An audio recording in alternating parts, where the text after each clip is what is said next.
Assalamualaikum warahmatullahi wabarakatuh. Salam dan bahagia Bapak Ibu Guru Penggerak. Saya Lucky Nadia, calon guru penggerak Angkatan 9 Kabupaten Pringsewu. Kali ini saya akan memaparkan aksi nyata modul 1.4 Diseminasi Budaya Positif. Diseminasi budaya positif di SMP Quran Darul Ikhlas Pringsewu disampaikan oleh saya sendiri Lucky Nadia dan rekan saya Devri Aditya SPD. Latar belakang: menerapkan budaya positif di lingkungan sekolah adalah bagian dari usaha untuk meningkatkan kualitas pendidikan nasional. Implementasi budaya positif ini memerlukan dukungan dari seluruh unsur yang ada di sekolah. Melalui penerapan budaya positif ini, diharapkan bahwa visi sekolah dapat tercapai dan membentuk karakter murid dalam menerapkan nilai-nilai yang tercantum dalam profil pelajar Pancasila. Tujuannya yaitu menciptakan budaya positif di kelas melalui keyakinan kelas, memperkaya nilai-nilai yang terkandung dalam profil pelajar Pancasila selama proses pembelajaran, melakukan pembiasaan yang membantu siswa dalam mengaplikasikan nilai-nilai profil pelajar Pancasila dalam tindakan mereka. Tolak ukur yaitu peserta didik memiliki kemampuan untuk merumuskan keyakinan kelas yang dapat ditempel di dinding kelas dan diikuti. Para peserta didik belajar menerapkan nilai-nilai yang terkandung dalam profil pelajar Pancasila dengan kesadaran dan konsistensi dalam proses belajar. Mereka secara aktif terlibat dalam aktivitas sekolah, dengan sadar menerapkan nilai-nilai yang terdapat dalam profil pelajar Pancasila untuk menciptakan pengalaman belajar yang menyenangkan yang berpihak kepada murid. Dokumentasi kegiatan diseminasi budaya positif di SMP Quran Darul Ikhlas Pringsewu. Assalamualaikum warahmatullahi wabarakatuh. Alhamdulillahirrahmanirrahim. Allahumma sholli wa sallim ala Nabi Muhammad sallallahu alaihi wasallam. Yang kami hormati Ustadz Ali Rianto sebagai Kepala Sekolah SMP Quran Darul Ikhlas Pringsewu. Yang kami hormati Bapak Ibu Dewan Guru SMP Quran Darul Ikhlas Pringsewu. Marilah kita bersama mengucap syukur kepada Allah Subhanahu wa taala atas segala nikmatnya sehingga pada kesempatan siang hari ini dapat menghadiri acara diseminasi budaya positif SMP Quran Darul Ikhlas Pringsewu dalam aksi nyata modul 1.4 calon guru penggerak Angkatan 9 Kabupaten Pringsewu. Saya sendiri Devri Aditya dan Ibu Lucky Nadia. Salawat serta salam semoga senantiasa tercurah kepada suri tauladan kita Nabi Muhammad SAW. Semoga kita semua menjadi umatnya dan diakui sebagai umatnya serta mendapatkan syafaatnya. Amin amin ya rabbal alamin. Saya di sini sebagai pembawa acara ingin menyampaikan susunan acara pada siang hari ini. Yang pertama adalah pembukaan, yang kedua sambutan dari kepala sekolah, yang ketiga pemaparan materi, yang keempat adalah sesi tanya jawab, dan yang kelima refleksi serta penutup. Marilah kita buka acara pada siang hari ini dengan membaca lafaz basmalah. Sebelum kita acara selanjutnya, kepada Bapak Ibu dan Guru dipersilakan untuk berdiri untuk menyanyikan lagu Indonesia Raya.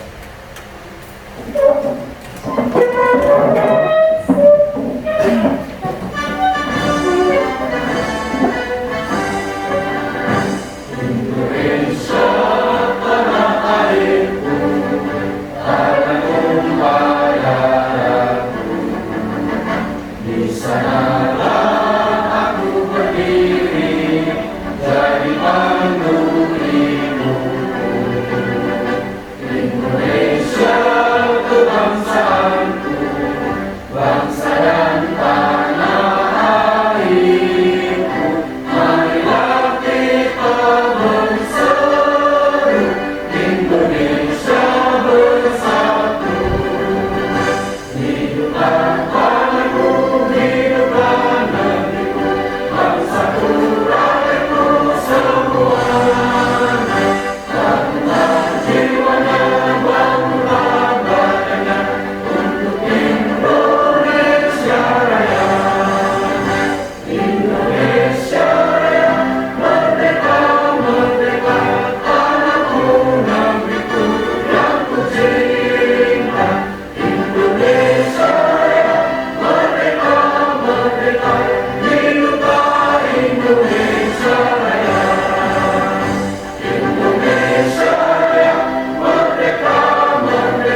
dengan Mars Pink Sewu.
Bapak Ibu yang dulu dipersilakan duduk kembali.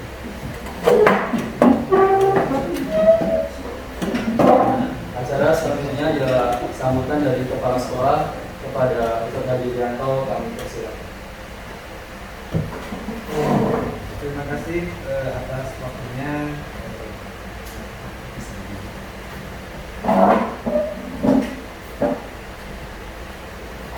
Terima kasih atas waktunya kepada Bapak Sarah, Pak Fikri, dan juga ya, dan juga kepada rekan-rekan semuanya, Dewan Guru, sampai Quran dari kelas. Puji syukur, mari selalu terima kepada Allah atas semua nikmat sehingga siang hari ini kita bisa berkumpul di tempat ini dalam acara diseminasi budaya positif di SMP Quran dari Indonesia. Yang kedua, tidak lupa sholawat dan salam mudah-mudahan selalu tercurahkan pada guru kita Nabi Muhammad Sallallahu Alaihi Wasallam, panutan kita semuanya dalam melaksanakan aktivitas kehidupan kita sehari-hari. Pak Devi dan Bu Luki dan juga rekan-rekan guru semuanya, dalam kegiatan siang hari ini, satu yang saya harapkan bahwa ini semuanya mudah-mudahan adalah sebuah awal untuk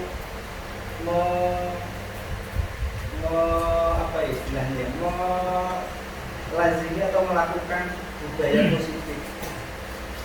Karena dengan salah satunya dengan ada diseminasi ini, kita semuanya berada dalam satu wadah dan satu tempat ini.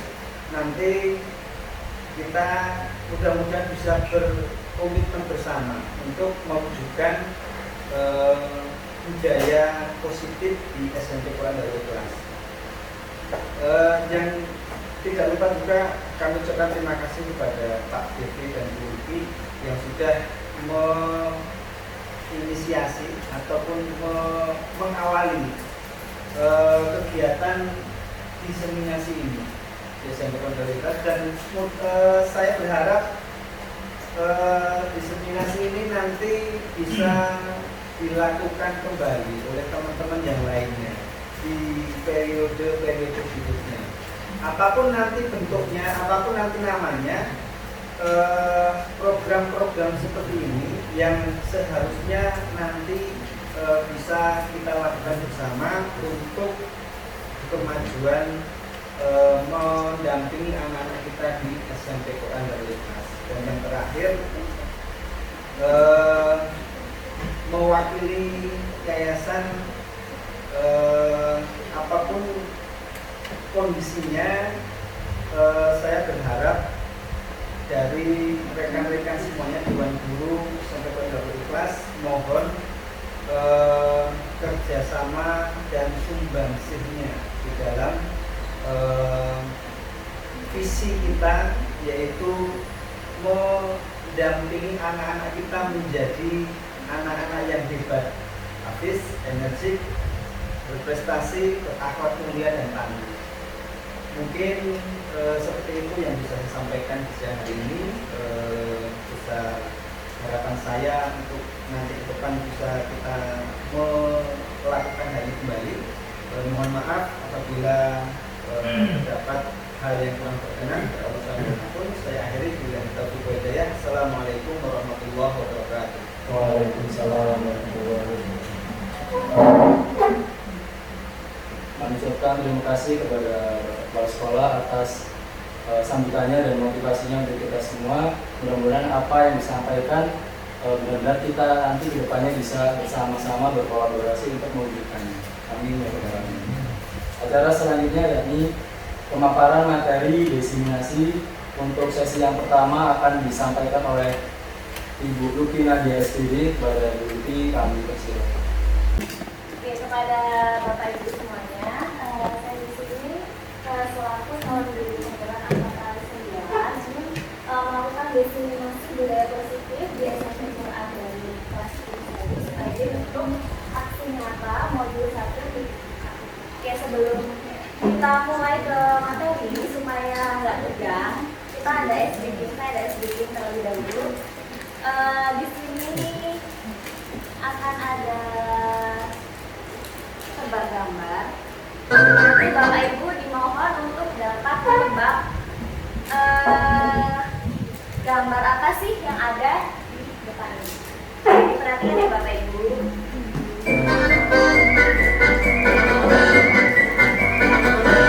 Oke, rulesnya yaitu fokus dan tidak boleh tidak fokus, dilarang berkedip dan haram memperhatikan gambar.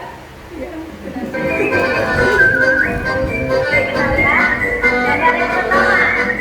Oke, coba ini gambar apa Bapak Ibu? Pinguin. Kucing. Kucing. Ada yang jawab pinguin, ada yang jawab kucing. Coba kita lihat. Gajah. Dan ternyata ini adalah gambar naga. Lanjut. Soal berikutnya. Ini gambar apa ya Bapak Ibu? Badak bercula satu. Gambar apa? Badak bercula satu. Badak bercula satu apa lagi? Dinosaurus. Kerbau, dinosaurus. Nada. Coba ya. Kucing tiba-tiba. Ini adalah Bebek ya Bapak Ibu. Soal terakhir. Fokus ya.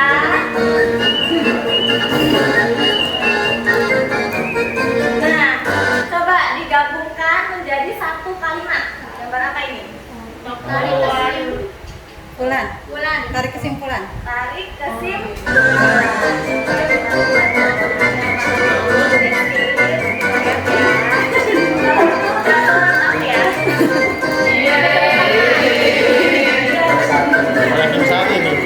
Ya, boleh tepuk tangan untuk kita semua. Senyum ya.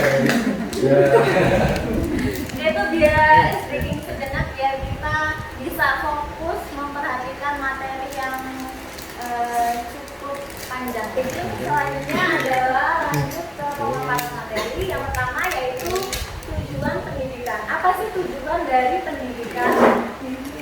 Jadi tujuan pendidikan itu adalah menuntut segala kodrat yang ada pada anak agar mereka dapat mencapai keselamatan dan kebahagiaan setinggi-tingginya baik sebagai manusia maupun sebagai anggota masyarakat.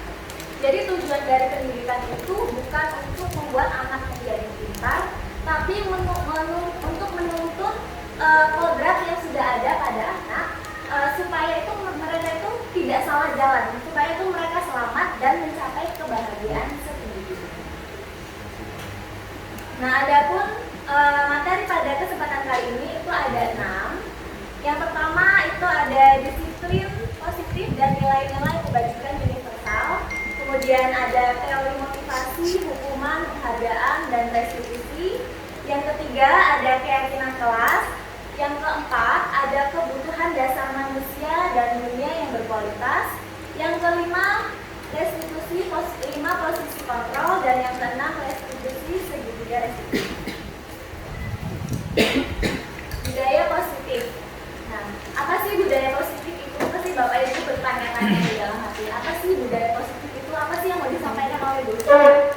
Jadi budaya positif itu merupakan nilai-nilai atau keyakinan-keyakinan dan kebiasaan-kebiasaan di sekolah yang berpihak kepada murid, agar murid kita itu dapat berkembang menjadi pribadi yang kritis, kemudian penuh hormat, dan juga bertanggung jawab.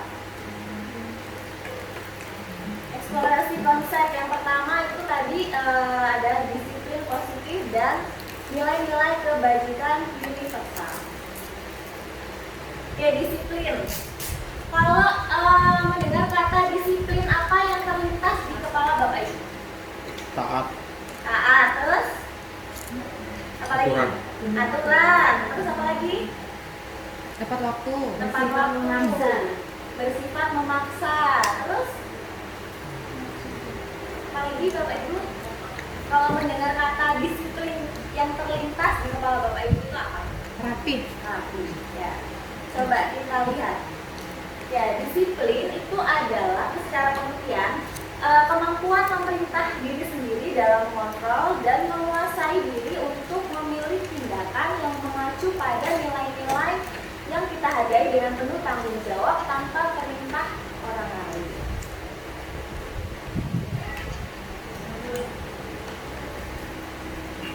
Nah, untuk lebih memahami tentang teori disiplin, kemudian teori tentang teori kontrol, kita akan praktek terlebih dahulu. Saya akan bagikan kertas pada Bapak Ibu. Oke, prakteknya adalah silakan yang tadi saya berikan kertas, untuk menuliskan benda atau sesuatu yang paling berharga bagi Bapak Ibu. Silakan ditulis di kertas tersebut. Silakan, saya kasih waktu 10 detik. Berapa ini? Berapa? Yang paling berharga. Salah satu benda atau sesuatu yang paling berharga bagi Bapak Ibu. Benda kayak. Benda atau sesuatu. Uji bukan benda loh. Ya silakan. Saya kasih waktu 10 detik untuk menulis. Orang tua benda tak bu? Ya orang tua benda. Sebelah sih. Kita serang teman tak bu? Boleh benda hidup, boleh benda mati. Oh. Nyawa juga boleh, kalau nyawa.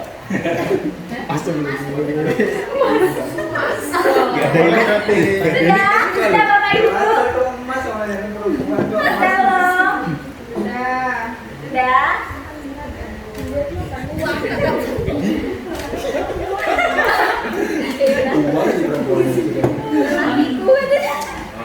Sudah. Sudah, Santri Fai? Sudah. Sekarang silakan lipat kertasnya. Lipat kertas yang sudah ditulis. Lipat menjadi kecil. Kemudian genggam kertas tersebut di tangan kanan Bapak Ibu. Sudah? Sudah? Sudah? Sudah. Oke. Yang sudah menggenggam, yang tadi nggak dapat kertas, Bu Indah pasangannya dengan Miss Anis. Kemudian Bu Jessica pasangannya dengan Bu Destin. Bu Bakti pasangannya dengan Bu Ria. Pak pasangan dengan Bisa Hildan dan Pak siapa namanya? Pak Rofi sama Pak Julio. Pasangan sama Ustaz Habibie. Nah, yang tidak mendapat kebagian kertas silahkan mencoba sekuat tenaga untuk melepaskan genggaman dari orang sebelahnya. Boleh dengan cara membujuk, merayu, menyuap, dan sebagainya. Silakan. Oke. Silakan. Tangannya dihilang, terus mencoba genggamannya dengan sebelahnya. Coba. Gampang aja tuh.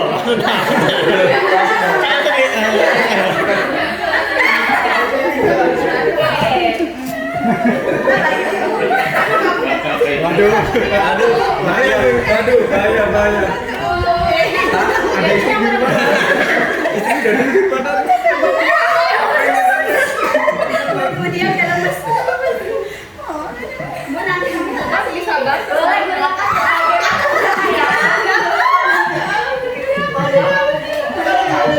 Dia pengen jodoh jadi boleh.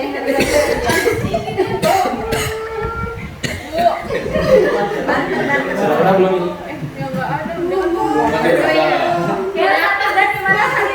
Apakah berhasil? Enggak berani saya.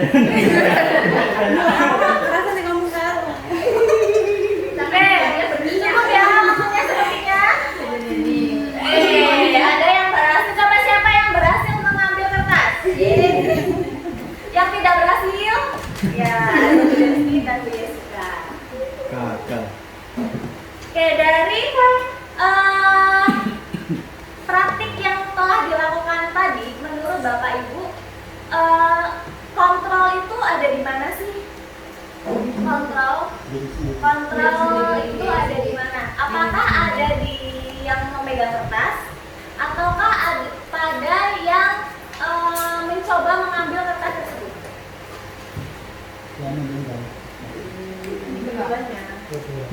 Dua-duanya. Ya. Kalau yang menggenggam tidak berhasil melepaskan, itu kontrolnya dari mana? Menggenggam, terus dicoba dilepaskan, tapi yang mencoba melepaskan tidak berhasil. Yang menggenggam. Terus kalau misalnya sudah mencoba menggenggam, tapi berhasil terambil, kontrolnya dari mana? Ya tetap menggenggam. Tetap kepada yang menggenggam. Jadi intinya adalah menurut teori kontrol, kita itu tidak bisa mengontrol orang lain. Kita hanya bisa mengontrol diri sendiri. Jadi misalkan tadi Miss Anis mencoba menggenggam sekuat tenaga. Ternyata setelah dirayu atau dikelitikin sama Bu Indah, Miss Anis tidak kuat. Kuasa yang atau kontrol yang melepaskan kertas tersebut itu tetap berada dari Miss Anis. Jadi walaupun Bu Indah yang mencoba untuk melepaskan, tapi kontrol yang memegang kontrol kendali untuk melepaskan kertas tersebut tetap dari Miss. Nah, itu adalah teori kontrol, di mana kita tidak bisa mengontrol orang lain, kita hanya bisa mengontrol diri kita sendiri. Paham ya Bapak Ibu? Oke, selanjutnya yang sering kita miskonsepsi tentang teori kontrol. Yang pertama itu bahwa ilusi seorang guru itu bisa mengontrol murid. Ternyata ini sebuah miskonsepsi Bapak Ibu. Kita itu ternyata tidak bisa mengontrol murid. Kembali kepada teori kontrol bahwa kita hanya bisa mengontrol diri kita sendiri, dan murid itu punya kuasa untuk mengontrol dirinya sendiri. Kemudian ilusi yang kedua bahwa kritik dan membuat orang merasa bersalah itu bisa membuat atau menguatkan karakter. Ternyata itu juga salah. Dengan kita melakukan kritik dan membuat orang tersebut merasa bersalah, itu tidak akan menguatkan karakter orang tersebut, malah bisa membuat orang tersebut down. Terus yang ketiga, ilusi bahwa semua penguatan positif itu efektif dan bermanfaat. Terus yang terakhir, ilusi bahwa orang dewasa memiliki hak untuk memaksa. Seperti kita sebagai seorang guru kadang sedikit memaksa anak untuk belajar, padahal anak tidak memiliki keinginan untuk belajar. Nah, itu miskonsepsi tentang teori kontrol. Nah, adapun perubahan paradigma stimulus respon teori kontrol, siapa sih sesungguhnya yang memiliki kontrol? Stimulus respon, kita mencoba mengubah agar orang lain berpandangan sama dengan kita. Itu artinya kita mencoba mengubah orang lain. Itu salah Bapak Ibu, yang benar itu kita harus berusaha memahami pandangan orang lain tentang dunia, bukan memaksa orang lain untuk berpandangan sama seperti kita. Kemudian yang kedua, perilaku buruk dilihat sebagai suatu kesalahan. Nah, padahal yang benar itu semua perilaku itu sebenarnya ada tujuannya. Nggak semua menurut kita buruk, padahal itu ada tujuan atau maksud tertentu. Kemudian yang ketiga, orang lain bisa mengontrol saya. Itu juga salah. Hanya Anda atau hanya kita yang bisa mengontrol diri kita sendiri. Kemudian yang ketiga atau yang keempat, saya bisa mengontrol orang lain. Itu juga salah. Anda tidak bisa mengontrol orang lain. Kembali ke yang tadi, kita hanya bisa mengontrol diri kita sendiri. Kemudian yang kelima, pemaksaan pada saat rujukan gagal. Nah, ini perlu adanya kolaborasi dan konsensus, bukan memaksa ketika rujukan itu gagal atau rayuan itu gagal. Kemudian model berpikir menang kalah itu juga salah. Yang benar itu model berpikir menang menang. Nah, kembali ke topik disiplin positif. Apa sih makna disiplin? Nah, belajar dari bahasa Latin, disiplin itu artinya belajar. Makna asal dari kata berkonotasi dengan disiplin diri dari murid-murid. Disiplin diri itu membuat orang menggali potensinya menuju sebuah tujuan, apa yang dia hargai.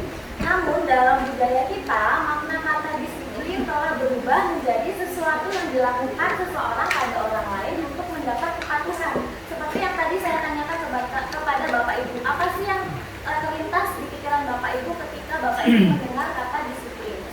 Pasti pikirannya terlintas tentang patuh, tata tertib, rapi, dan sebagainya. Padahal disiplin diri itu seharusnya menggali potensi yang ada pada diri menuju sebuah tujuan agar dia dihargai. Nah, kecenderungan umum adalah menghubungkan kata disiplin dengan ketidaknyamanan, kemudian bukan dengan apa yang kita hargai dan juga atau pencapaian suatu tujuan. Kemudian lanjut, nilai-nilai kebajikan universal. Nilai-nilai kebajikan universal adalah sifat-sifat positif manusia yang merupakan tujuan mulia yang ingin dicapai setiap individu. Nah, nilai-nilai tersebut bersifat universal atau lintas bahasa, suku, bangsa, agama maupun latar belakang. Setiap perilaku atau perbuatan itu memiliki tujuan. Dengan melahirkan nilai-nilai kebajikan yang diyakini, maka motivasi intrinsiknya akan terbangun sehingga menggerakkan motivasi dari dalam untuk mencapai tujuan mulia yang diinginkan. Oke, tadi kembali ke teori kontrol bahwa kita tidak bisa mengontrol orang lain. Nah, jadi supaya kita dapat mengubah orang lain atau membuat orang lain jadi lebih baik, kita harus membangkitkan motivasi intrinsiknya supaya dia berpikir dia itu kemauan perubahan itu berasal dari diri dia sendiri, jadi bukan karena paksaan. Kemudian nilai-nilai kebajikan yang dicapai oleh setiap anak bangsa itu dikenal dengan profil pelajar Pancasila. Bapak Ibu pasti sudah tidak asing dengan profil pelajar Pancasila. Itu ada 6, yaitu yang pertama ada beriman, bertakwa kepada Tuhan Yang Maha Esa dan berakhlak mulia, mandiri, bernalar kritis, berbinakaan global, bergotong royong, dan juga kreatif.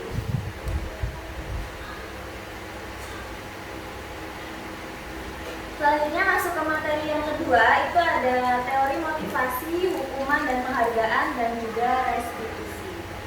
Nah, saya ada pertanyaan informatif berikut, Bapak Ibu silakan di-scan barcode yang ada di depan atau mengetik alamat. Barcode yang ada di depan, boleh silakan di-scan. Kalau sudah ada yang berhasil, bisa mengirimkan di grup supaya teman-teman yang lain bisa masuk juga ke link. Jadi bisa mengiskan. Oke, di sini ada 3 pertanyaan ya Bapak Ibu. Yang pertama itu adalah hukuman dapat mendisiplinkan anak. Nah, Bapak Ibu silakan ditulis apakah setuju atau tidak setuju. Kalau setuju, silakan berikan alasannya. Jika tidak setuju, juga berikan alasannya. Kemudian yang kedua, pemberian hukuman dengan dengan hal yang positif seperti membaca atau membersihkan halaman sekolah dapat meningkatkan kedisiplinan anak. Nah ini Bapak Ibu apakah setuju atau tidak setuju? Silakan diberikan alasannya. Dan yang ketiga adalah memberikan penghargaan itu dapat meningkatkan motivasi belajar anak. Ditulis setuju atau tidak setuju dan berikan alasan. Yang pertama ada memberikan poin agar tidak mengulangnya.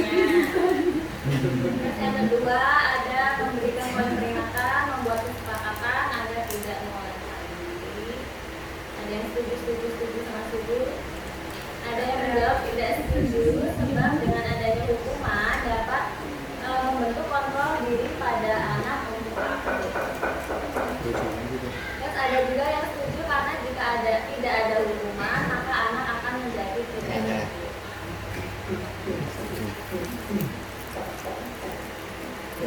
Terus memberikan hukuman dengan hal positif seperti membaca atau membersihkan halaman sekolah dapat meningkatkan disiplin anak. Ada yang menjawab kurang ampuh untuk mendisiplinkan anak. Ada yang menjawab tidak setuju, ada yang menjawab setuju, tapi tidak diberikan alasannya gimana alasannya. Setuju namun harus konsisten dengan melakukan hukuman positif jika terdapat anak yang mengulangi pelanggaran atau kesalahan. Terus memberikan penghargaan dapat meningkatkan motivasi belajar anak. Ada yang menjawab betul sekali, sesekali anak perlu diapresiasi. Kemudian ada yang jawab setuju, ada yang setuju. Setuju sepertinya ada. Hukuman dapat bagaimana? Setuju dan seperti adanya surga dan neraka. Dulu apa yang suka? Ini paling banget. Maksudnya, surga itu diberikan apresiasi, nerakanya diberikan hukuman. Ya. Analoginya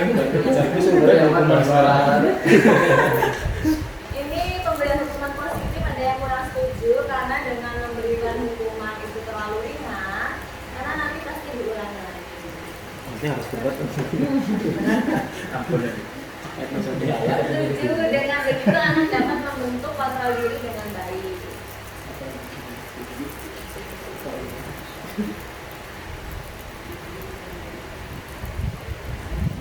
Oke, sebelum saya jawab pertanyaan pretest tadi dengan jawaban yang seharusnya itu seperti apa, saya akan jelaskan terlebih dahulu teori motivasi perilaku manusia. Jadi teori motivasi itu ada dua Bapak Ibu. Ada motivasi eksternal, ada motivasi internal. Motivasi eksternal itu berarti berasal dari luar diri kita. Kalau motivasi internal itu berasal dari dalam diri. Coba yang menurut Bapak Ibu, yang bertahan lama itu motivasi eksternal atau motivasi internal? Apa? Internal. Ya, betul sekali. Jadi biasanya motivasi eksternal itu tidak bertahan lama. Yang bertahan lama itu adalah motivasi internal karena sudah ada kesadaran dari dalam diri dia sendiri sehingga membentuk keyakinan yang apabila dia tidak melakukan hal tersebut, dia bisa menganggap dia tidak menghargai diri dia sendiri dan lain sebagainya. Nah, teori motivasi perilaku manusia itu ada tiga. Yang pertama, untuk menghindari hukuman. Jadi anak atau seseorang melakukan sesuatu itu karena supaya nggak dihukum lah. Saya berangkat pagi supaya nggak dihukum, supaya nggak dikena marah, supaya saya tidak disuruh berdiri di depan kelas, atau supaya saya tidak disuruh lari keliling lapangan. Nah itu motivasi yang pertama, motivasi untuk menghindari hukuman. Nah yang kedua ada motivasi untuk mendapatkan imbalan dari orang lain. Imbalan itu bisa berupa hadiah, apresiasi, dan sebagainya. Ini seperti gini. Jadi misal Bapak Ibu menginginkan hadiah sesuatu. Misal yang bisa menjawab pertanyaan ini boleh pulang duluan. Nah itu kan anak-anak bersemangat tuh.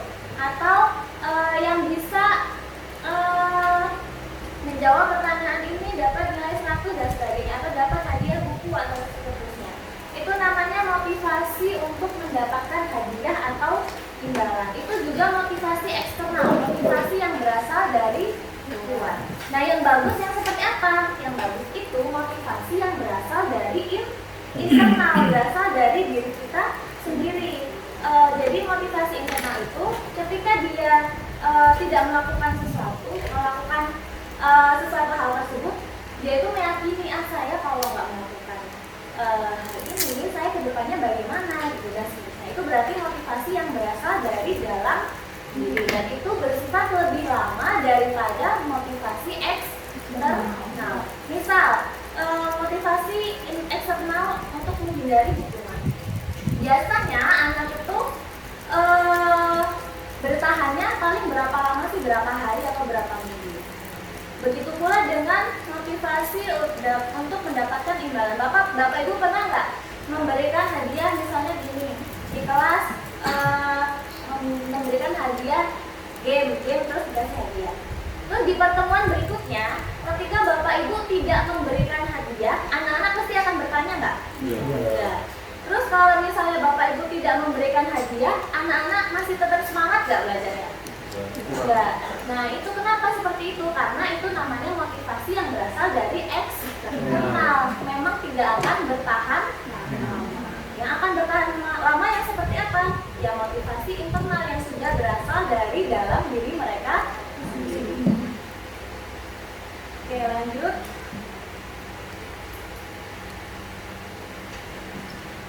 Oke, tadi tujuan pendidikan, kembali ke tujuan pendidikan menurut Ki Hajar Dewantara itu untuk memerdekakan murid. Jadi menurut Ki Hajar Dewantara, merdeka itu artinya tidak hanya terlepas dari perintah, akan tetapi juga cakap untuk memerintah dirinya sendiri. Artinya dia punya kontrol terhadap dirinya sendiri, dia bisa disiplin atas kemauan dia sendiri tanpa ada suruhan dari orang lain. Itulah makna merdeka yang diinginkan oleh Ki Hajar Dewantara. Dihukum oleh penghargaan. Bapak itu pernah nggak mendengar kata-kata dihukum oleh penghargaan? Belum. Ada baru kali ini? Baru kali ini ya. Jadi sebenarnya penghargaan itu bagus. Pada intinya kita ingin membuat anak menjadi termotivasi untuk melakukan sesuatu. Tapi ternyata penghargaan itu sama seperti hukuman. Artinya kita meminta atau membujuk seseorang untuk melakukan sesuatu atau melakukan tujuan tertentu dari dorongan eksternal dan akan ada faktor ketergantungan. Pernah nggak Bapak Ibu di kelas memberikan penghargaan kepada siswa-siswa tertentu atau memuji siswa-siswa tertentu? Terus siswa-siswa yang tidak dipuji, apakah mereka termotivasi? Ada yang iya, tapi ada juga yang tidak. Ya udahlah, saya nggak mungkin dapat juara satu misalnya. Udah pasti yang juara satu anaknya itu aja. Saya nggak mungkin dapat juara satu. Pernah nggak kayak gitu? Pernah. Terus pernah nggak Bapak Ibu misalnya anak juara satu dapat hadiah, terus ternyata anak tersebut di semester berikutnya bukannya naik malah turun. Pernah ada? Nah, tahu nggak kenapa sebabnya?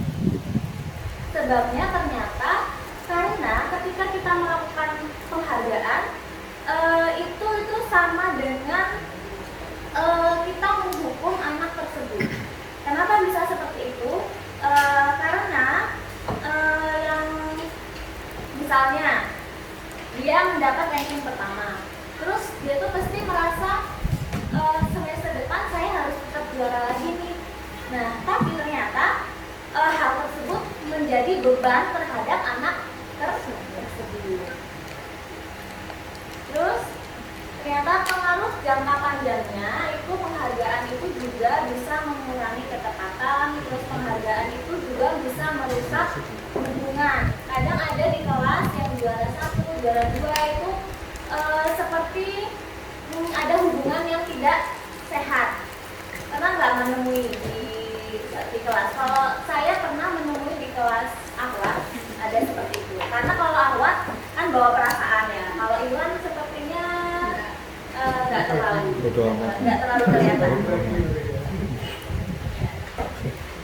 Terus penghargaan itu ternyata tidak efektif untuk jangka panjang. Untuk jangka pendek mungkin iya, tapi untuk jangka panjang ternyata tidak efektif.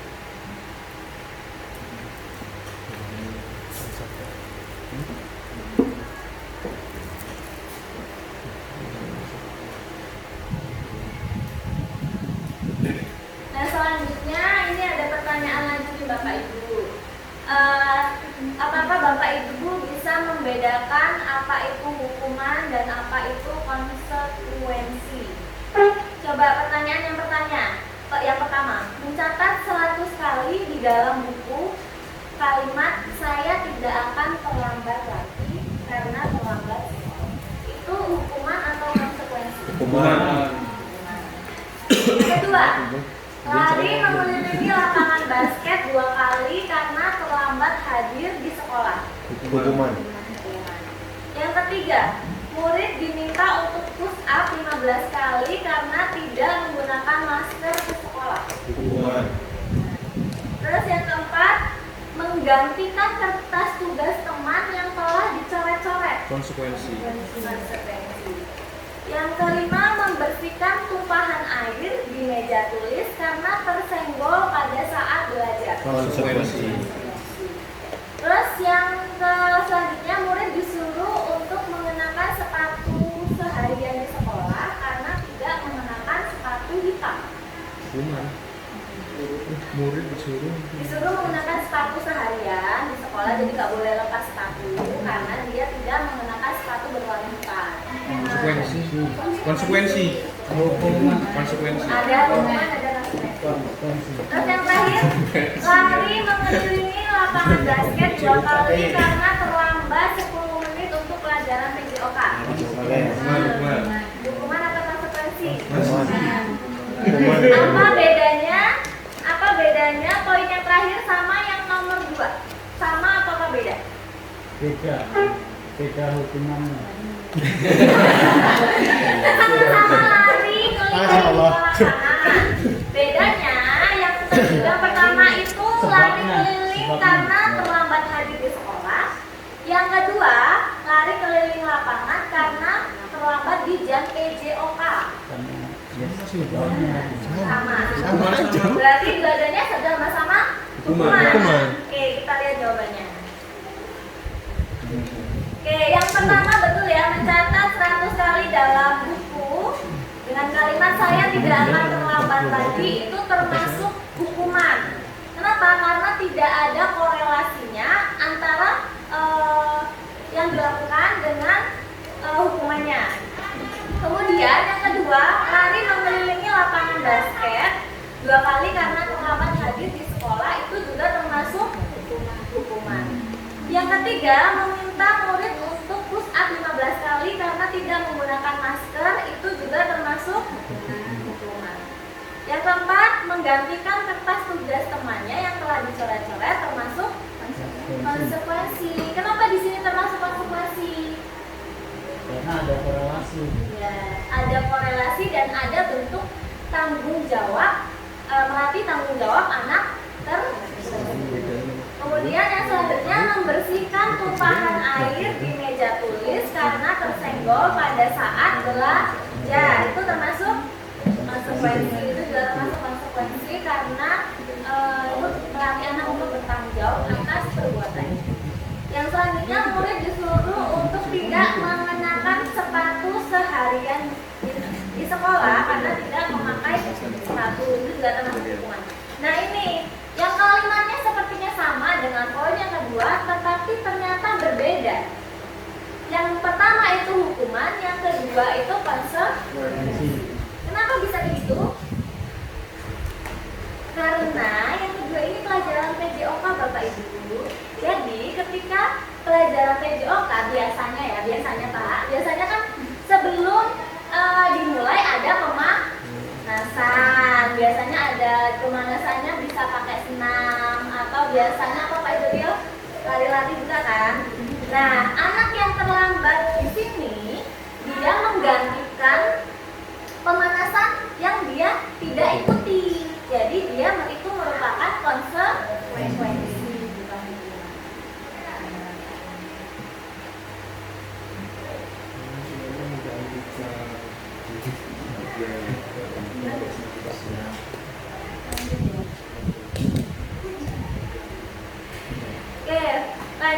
Bapak Ibu ke keyakinan kelas.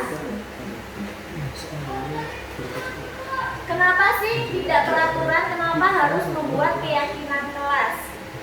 Coba ada pertanyaan Bapak Ibu, kenapa kita memiliki peraturan harus menggunakan helm saat mengendarai kendaraan roda 2?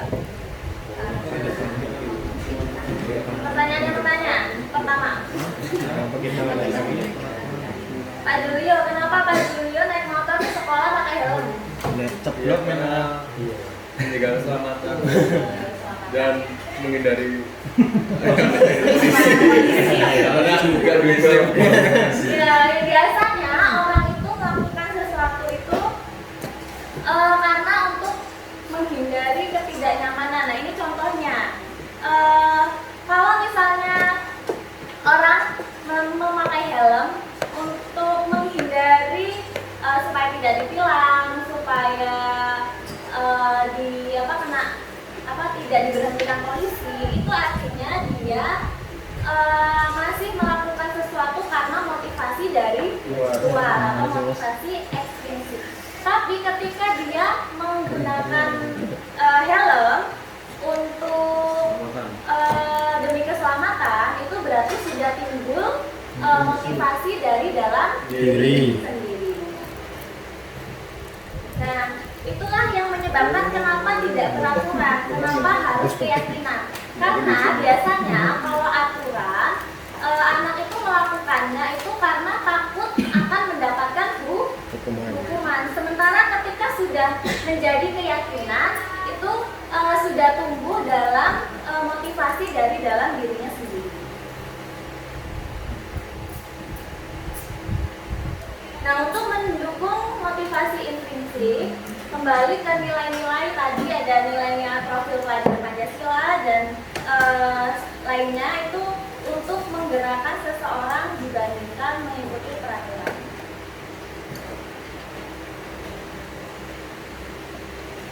Nah, harapannya dari peraturan yang ada kita bisa buat atau ubah menjadi keyakinan kelas, kemudian kita bisa menciptakan lingkungan yang positif sehingga terciptalah budaya positif di sekolah.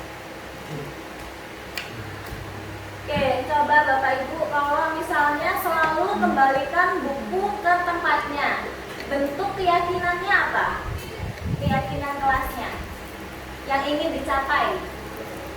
Kalau tadi kan memakai helm, itu keyakinannya keselamatan. Kalau mengembalikan buku kepada tempatnya, keyakinan tanggung jawab. Terus kalau dilarang mengganggu orang lain, keyakinannya apa Bapak Ibu? Menghormati atau menghargai orang lain. Terus hadir di sekolah 15 menit sebelum pembelajaran dimulai. Disiplin. Komitmen. Terus kalau dilarang melakukan kekerasan,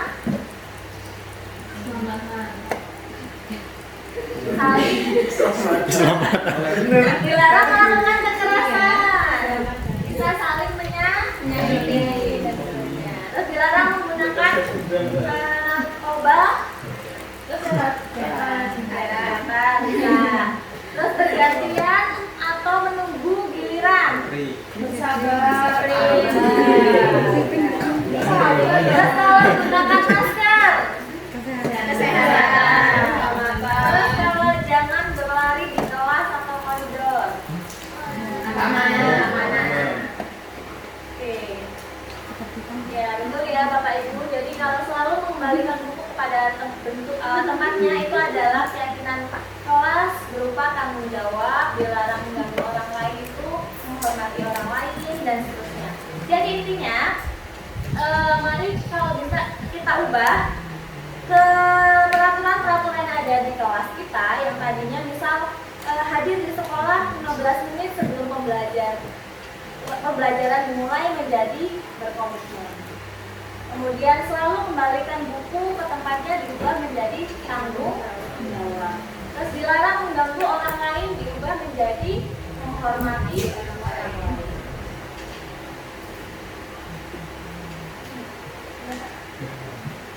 Oke, selanjutnya, materi selanjutnya akan diteruskan ke Pak Devi Aditya. Tapi sebelum itu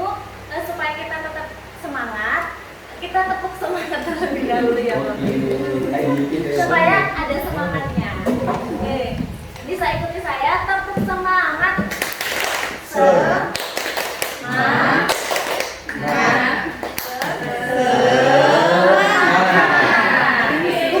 Terus diakhiri dengan kata apa coba? Ini kalau kemarin saya dapat di Lokakarya, diakhiri dengan kata hiha. Jadi ini namanya tepuk semangat cowboy. Itu suara cowboy. Bisa Bapak Ibu? Bisa. Oke, tepuk semangat cowboy. Semangat.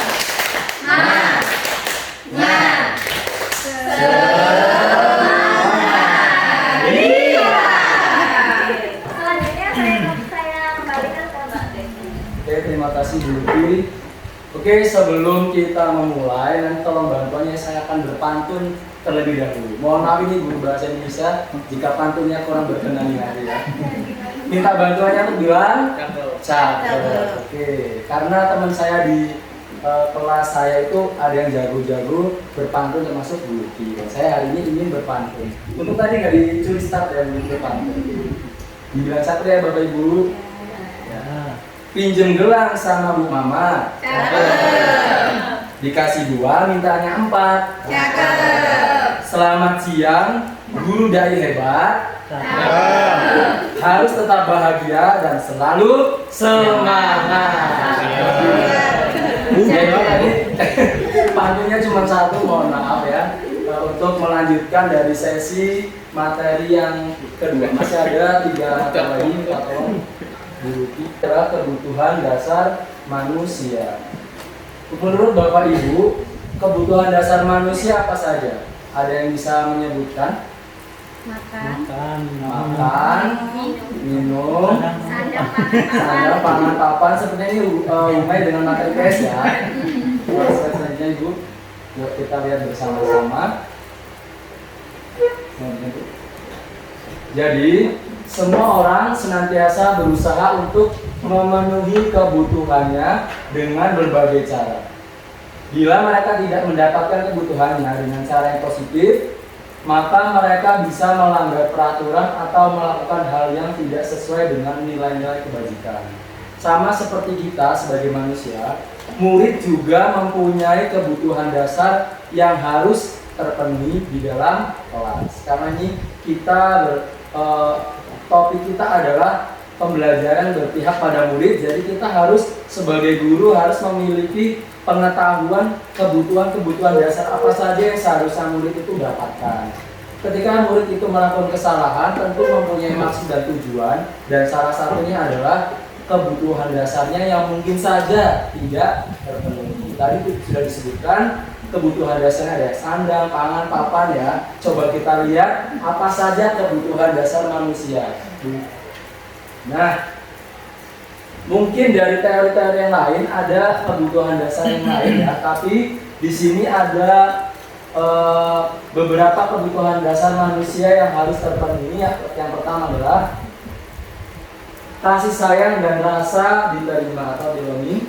Yang kedua, penguasaan atau power. Yang ketiga, kebebasan atau freedom. Yang keempat, kesenangan atau fun. Jadi, murid kita pasti ingin merasa untuk diberi kasih sayang dan juga merasa diterima. Tidak jarang ditemukan murid-murid di kelas kita ada yang suka cari-cari perhatian, benar tidak Bapak Ibu? Nah, biasanya murid kita itu aktif banget, ukrik terus di kelas ya, banyak sekali yang dilakukan. Itu dalam rangka apa? Kira-kira mencari perhatian, karena mungkin dia ingin merasa diperhatikan dan juga ingin disayangi oleh gurunya. Karena apalagi sekarang kita mengajar di SMP masa peralihan daripada anak-anak menuju remaja dan nanti dewasa. Nah, itu salah satunya. Dia juga ingin merasa diterima. Ketika dia diperhatikan, pendapatnya kita hargai, dia merasa diterima. Apabila itu tidak kita laksanakan, tidak kita penuhi, tentu saja anak tersebut akan membuat sesuatu hal di dalam kelas mungkin saja positif atau yang bahaya itu berbuat negatif. Yang selanjutnya adalah penguasaan atau power ya. Jadi dia itu ingin merasa dirinya ketika di dalam kelas juga memiliki kuasa gitu atas teman-temannya. Jadi ketika berpendapat, pendapatnya itu mungkin bisa menurutnya harus benar menurut teman-temannya. Gitu ya. Sebagai guru, kita sebagai penuntun. Ya. Ketika murid kita melakukan kesalahan, ya dia ingin merasa berkuasa tapi salah. Disinilah peran kita sebagai guru untuk meluruskan dan menuntun anak-anak kita agar tidak salah jalan. Tadi seperti disampaikan oleh Bu Yuki. Yang selanjutnya adalah kebebasan. Bebas dalam hal apa? Kira-kira Bapak Ibu anak-anak kita minta dikasih kebebasan dalam hal apa? Berpendapat. Ada lagi? Kira-kira ada yang lain? Ya, salah satunya adalah bebas untuk menyatakan pendapat. Kalau di kelas kita sudah terwujud suasana pembelajaran di mana anak-anak sudah berani menyatakan pendapatnya, berani untuk bertanya, berani untuk mengeluarkan ide gagasannya, berarti indikator salah satu keberhasilan Bapak Ibu dalam pembelajaran. Sudah disampaikan Bu Yuki, tujuan kita bukan membuat murid kita cerdas, bukan, tapi menuntun apa yang ada pada kodrat anak tersebut. Dia pintar sejak dulu sudah ada kodratnya, tinggal kita menggali lagi, menumbuhkan potensi-potensinya, karena semua anak memiliki potensi yang berbeda-beda. Nah, kita jangan khawatir Bapak Ibu ya. Mungkin dulu sebelum saya di sini berpikir, ketika anak tidak bisa mengerjakan, saya merasa gagal. Itu berarti kita sudut pandangnya hanya dari sisi kognitif saja. Tapi kita tidak boleh melihat dari situ saja ya. Ada sisi lain yang anak itu secara kognitif mungkin memang segitu kemampuannya, sudah berikhtiar maksimal, tapi ada sisi lain yang perlu kita kembangkan lagi di sini. Jadi di sini guru diibaratkan sebagai petani. Ketika menemukan bibit yang beraneka ragam, disitulah peran kita. Gimana caranya bibit tersebut bisa tumbuh, menjaga dari hama-hama, memberikan pupuk. Tidak salah ketika ada bibit yang bagus, petaninya tidak mampu untuk merawatnya, bibit tersebut tidak dapat berkembang maksimal. Tetapi ketika kita sebagai seorang guru menemukan bibit yang biasa saja, tapi bisa memaksimalkan dalam bentuk potensinya dia, sebisanya dia dimaksimalkan, maka itu akan mewujudkan tujuan pendidikan, menjadikan murid bisa selamat dan bahagia sebagai manusia dan anggota masyarakat. Tujuan kita mendidik bukan hanya di sini Bapak Ibu, bukan untuk mendapatkan rapor akhir tahun, tapi nanti menyiapkan peserta didik kita untuk bisa survive di masyarakat. Itu adalah tujuan kita dalam pendidikan. Selanjutnya adalah kesenangan. Setiap murid tentu hak-haknya adalah mereka masih mempunyai kodratnya sebagai anak itu bermain. Jadi ketika kita dalam pembelajaran, hendaknya harus menciptakan suasana yang menyenangkan, membuat murid merasa bahagia.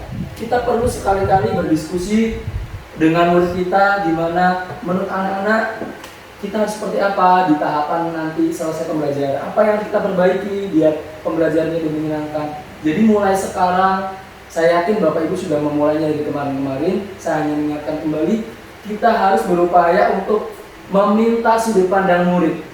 Bahagia menurut murid itu tentu berbeda menurut kita ya. Jadi kita tidak boleh menghadik murid itu sama dengan kita, karena cara bahagia murid bisa saja berbeda dengan kita.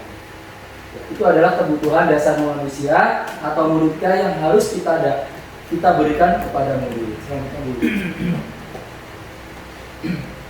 Nah, ada 5 posisi kontrol pada diri guru. Seorang guru mempunyai 5 posisi kontrol yang mungkin tadi sebagian sudah digambarkan ya ketika ada teks. Kira-kira sebagai apa? Hukuman, sebagai konsekuensi. Nah, 5 posisi kontrol yang ada pada guru adalah: yang pertama penghukum, yang kedua pembuat merasa bersalah, yang ketiga adalah sebagai teman, yang keempat adalah sebagai pemantau, dan yang kelima adalah sebagai manajer.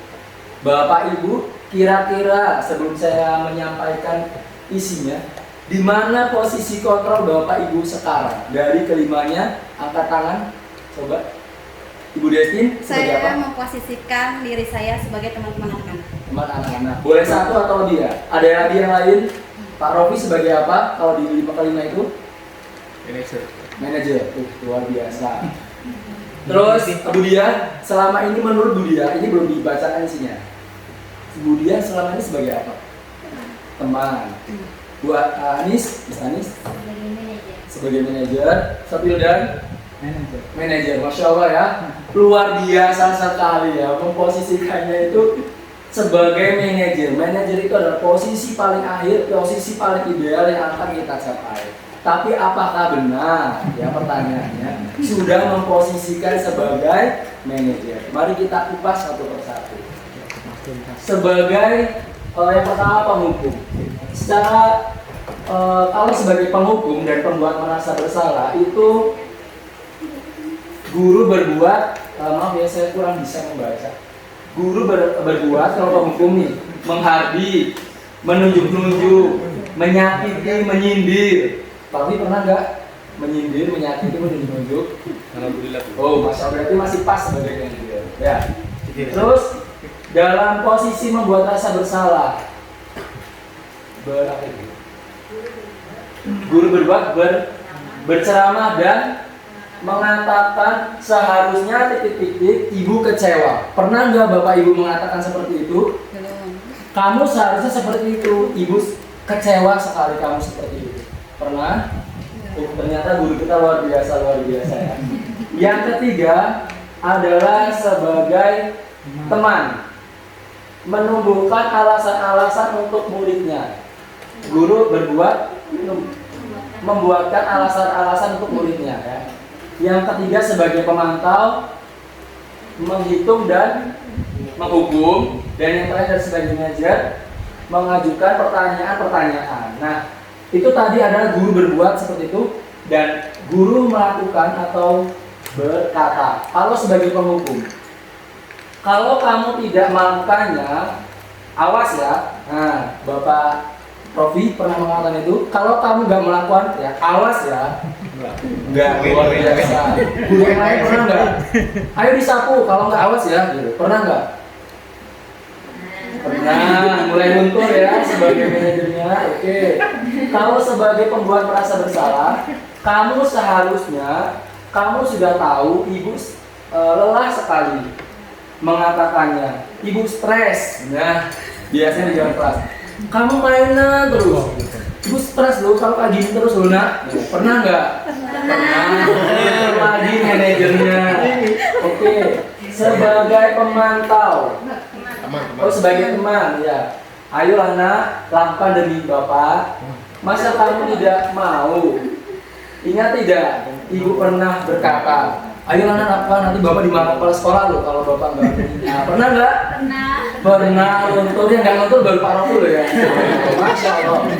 Kita harus banyak belajar. Oke, pernah ya ibu? Pak, pernah? Nah, sebagai pemantau, apa peraturannya? Nah, dikaitkan dengan aturan sekolah. Kalau kamu terlambat, apa peraturannya? Pernah Bapak Ibu lakukan ini? Pernah. Oke. Dan yang terakhir sebagai manajer, apa yang kita yakini, apa yang bisa kamu kerjakan untuk memperbaiki masalah ini? Posisi ini adalah posisi yang paling ideal ketika anak melakukan sebuah kesalahan, menggali apa kebutuhan dasar anak tersebut, mengapa dia melakukannya, dengan berkomunikasi, menggali informasi, lalu setelah menggali informasi, kita mengajak anak untuk berpikir kritis atas kesalahannya, mencari solusinya seperti apa dengan anak tersebut bersumber dari anak tersebut. Jadi bukan kita yang memberikan solusi, tapi bagaimana anak tersebut bisa menyampaikan solusinya dari tahapan yang kita lakukan berdiskusi tersebut ya. Terus hasil dari seorang penghukum, murid akan memberontak, menyalahkan orang lain, berbohong karena ya tadi itu motivasinya adalah motivasi ekstrinsi. Ketika kita hanya melakukan hukuman terus-menerus, tidak jarang didapati anak semakin liar. Kalau hukumannya sudah kebal, maka akan meningkatkan lagi taraf yang menurut kita itu adalah perbuatan salah anak itu akan lebih lebih besar lagi ya yang dilakukannya. Lalu kalau sebagai pembuat merasa bersalah akan menyembunyikan atau menyangkal berbohong. Misalnya kalau dia misalnya dibuat gagal, bisa saja dia menyangkal apa yang dilakukan itu dengan cara berbohong gitu ya. Dia akan berbohong demi selamat dari hukuman-hukuman gitu. Kalau sebagai teman, ketergantungan. Nanti ada guru-guru tertentu yang ketika guru lain menerapkan sebuah aturan, dia akan lari ke guru lain karena guru lain tersebut menerapkan posisi sebagai teman. Jadi menganggap guru yang lain tersebut adalah orang yang satu-satunya bisa melindungi, menjaga gitu. Padahal itu mempunyai hal-hal yang kurang positif juga gitu ya. Kalau kita sebagai teman, dia akan ketika kita sudah tidak lagi memberikan keuntungan bagi murid, maka murid akan meninggalkan kita dan mencari guru lain yang menurut dia bisa. Terus sebagai pemantau, menyesuaikan diri bila diawasi. Jadi murid mulai menata, mulai merasa bertanggung jawab, mulai timbul atau muncul nasihat-nasihat gurunya itu menjadi sebuah sedikit-sedikit menjadi keyakinan dan sudah mulai dari sisi intrinsiknya ya, dari kontrolnya sedikit akan dimiliki anak. Dan manajer menguatkan pribadi ya. Ketika anak diajak berbicara, anak mengeluarkan pendapatnya, anak diajak untuk mencari solusinya, itu akan anak diajak untuk bertanggung jawab dengan dirinya dan menguatkan kepribadiannya. Yang sebelumnya ketika dia dipanggil dia masih merasa bersalah atas kesalahannya, ketika setelah ngobrol diajak cari solusinya, ditanya kapan akan memperbaikinya, mulai sekarang. Nah, di situ timbul kepercayaan diri pada anak untuk mulai bahwa dirinya akan lebih kuat, maksudnya dia tidak jatuh ya. Kita tidak menjatuhkan mental anak tersebut, tapi gimana caranya menggali apa yang ada di diri anak tersebut untuk solusi apa yang akan diberikan, tapi dari anak tersebut. Jadi kita memunculkan motivasi dalam diri anak, bukan kita yang memberikan solusi ya, tapi anak itu mencari solusinya. Yang selanjutnya adalah kaitan dengan dunia berkualitas. Murid meletakkan guru di luar dunia berkualitas, murid melakukan guru di dalam dunia berkualitas, murid melakukan guru di sebagai orang yang sangat atau penting di dunia berkualitas, murid melakukan guru peraturan dan hukuman di dunia berkualitas, murid melakukan dirinya sebagai individu yang positif dan dunia berkualitas. Jadi dari 5 posisi kontrol itu yang paling ideal adalah sebagai manajer. Nah, makanya nanti di sini kita belajar gimana memposisikan diri kita sebagai guru. Jika kita masih sebagai seorang penghukum, mari belajar untuk memposisikan diri sebagai penantau, teman, dan akhirnya adalah seorang manajer. Dampak pada murid atau kata-kata yang sering digunakan ya Bapak Ibu sebagai penghukum. Biarkan aja, nanti juga marah-marah lagi. Nah, itu adalah perkataan dari murid. Jadi kalau misalnya guru sebagai penghukum, kita nanti akan dicap murid, bentar lagi marah-marah lagi, pasti nanti marah-marah lagi. Selanjutnya pembuat merasa bersalah. Terus murid akan bilang maafkan saya gitu. Jadi hanya sebatas minta maaf tanpa ada solusi. Sebagai teman, saya pikir Bapak Ibu teman saya, ternyata begitu. Nah, ketika murid dikecewakan, saya pikir Bapak teman saya, ternyata sama aja, sama guru BK, manajer saya. Selanjutnya pemantau, berapa banyak bintang yang saya harus peroleh, berapa halaman yang harus saya tulis. Nah, itu konsekuensi bila ia melakukan kebaikan atau itu akan mendapatkan sebuah imbalan. Kalau misalnya konsekuensinya salah, ya dia mendapatkan hukuman. Dan sebagai manajer, bagaimana caranya saya bisa memperbaiki keadaan. Nah, tujuannya itu dari ketika ada anak berbuat kesalahan, kita panggil untuk berdiskusi. Ujung-ujungnya adalah gimana caranya membuat anak tersebut untuk dapat memilih jalan terbaik atau solusi terbaik untuk dirinya. Sebenarnya segitiga restitusi mempunyai tujuan atau cara menciptakan kondisi bagi peserta didik untuk memperbaiki kesalahan mereka sehingga mereka bisa kembali kepada kelompok mereka dengan karakter yang lebih kuat. Jadi ketika anak-anak dalam proses pembelajaran melakukan kesalahan, tentu harus mendapatkan solusi bagaimana mereka bisa kembali kelompoknya dengan lebih kuat lagi. Dengan identitas gagalnya kita rubah menjadi identitas berhasil dan menjadi pribadi yang lebih bertanggung jawab. Nah, setelah saya tadi paparkan, sebelum kesini, saya sebelumnya menerapkan diri sebagai yang pertama penghukum, kedua pembuat merasa bersalah, terus pemantau, teman, kalau manajer belum. Saya akui diri saya banyak melakukan posisi sebagai penghukum dan terakhir adalah sebagai pemantau. Jadi dari penghukum dikaitkan dengan aturan-aturan. Jadi saya belum bisa menjadi manajer. Setelah belajar ini tahu bagaimana mencoba untuk menjadi seorang manajer di dalam kelas. Coba Bapak Ibu, jika ada pertanyaan, saya kecewa sekali dengan kamu. Ini kira-kira ini sebagai apa posisinya? Saya kecewa sekali dengan kamu. Saya membuat merasa bersalah, ada sebagai teman. Yang kedua, kamu tidak pernah benar melakukannya. Penghukum, sepakat ya penghukum. Ayolah, lakukan ini Bapak Ibu. Ini besti teman. Ya selanjutnya, apakah kamu mau mendapatkan stiker bintang hari ini? Pemantau. Bagaimana kamu bisa bagaimana kamu bisa menyelesaikan masalah ini? Manajer, luar biasa, sudah bisa manajer. Kamu selalu yang paling terakhir. Bapaknya belum jalan. Kamu selalu yang paling terakhir. Selalu. Kira-kira posisi mana bapaknya? Penghukum. Ayo Bu, kita lihat. Nah, penghukum. Dari yang terakhir benar ya Bapak Ibu. Kamu selalu yang paling terakhir. Ini penghukum, manajer, pemantau, teman, dan penghukum. Jadi Bapak Ibu, penggunaan redaksi, terus intonasi suara kita, kata-kata yang dipilih itu bisa saja merubah posisinya. Jadi mulai sekarang kalau ada anak pelanggan, senyum, terus mengelus-elus dia, sabar gitu ya. Harus mendekatinya dengan ya yang paling baik lah gitu. Kira-kira bisa nggak Bapak Ibu? Bisa, kita coba. Harus bisa. Kita bisa. Nah, satu lagi ya, segitiga restitusi. Segitiga restitusi ini adalah tahapan-tahapan dalam melakukan penyelesaian ketika anak melakukan sebuah kesalahan ya. Yang pertama ada memvalidasi menstabilkan identitas, yang kedua memvalidasi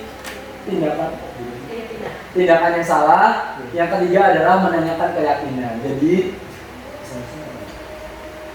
menstabilkan identitas, yaitu untuk membuat anak yang merasa gagal karena berbuat kesalahan menjadi positif terhadap dirinya. Karena anak-anak yang melakukan kesalahan itu harus kita kembalikan lagi identitasnya dari yang gagal menjadi merasa berhasil gitu dengan kata-kata yang bisa digunakan. Anak-anak berbuat kesalahan itu adalah hal yang sangat manusiawi. Tidak ada manusia yang sempurna. Bapak Ibu juga pernah melakukan kesalahan. Nah seperti itu Bu. Jadi kita akan memotivasi anak ketika anak terjatuh dengan sebuah kesalahan. Kita berikan redaksi-redaksi yang bagus yang bisa membangun anak tersebut. Tujuannya apa? Biar identitas yang sebelumnya gagal menjadi sebuah identitas yang berhasil. Memvalidasi tindakan yang salah, yaitu membantu murid mengenali kebutuhan dasar yang ingin dipenuhi ketika melakukan kesalahan. Seperti yang tadi saya sampaikan, anak melakukan kesalahan pasti mempunyai tujuan, dan tujuannya itu salah satunya untuk memenuhi kebutuhan dasar yang belum terpenuhi. Nah, bisa juga menggunakan kata-kata, kamu bisa saja melakukan hal yang lebih buruk dari itu, tapi kamu tidak melakukannya. Misalnya nih, ketika kita merestitusi anak, tadi kamu ngapain nak ketika dia mengejekmu? Tadi saya marah-marah Pak, hampir saja Pak saya tadi pukulin kalau nggak dijagain. Nah, kita bisa pakai ini. Kamu bisa saja melakukan hal yang lebih buruk. Bagus nak, kamu hanya marah-marah saja, tidak sampai memukul. Nah, itu adalah cara untuk memvalidasi tindakan yang benar. Ketika ngomel-ngomel ya wajar lah, yang namanya orang disakiti pasti ngomel-ngomel. Tapi dia mempunyai pilihan yang buruk, memukul-mukul, mendam gitu temennya, tapi tidak melakukan itu. Kita harus bisa memvalidasi tindakan yang anak-anak kita lakukan.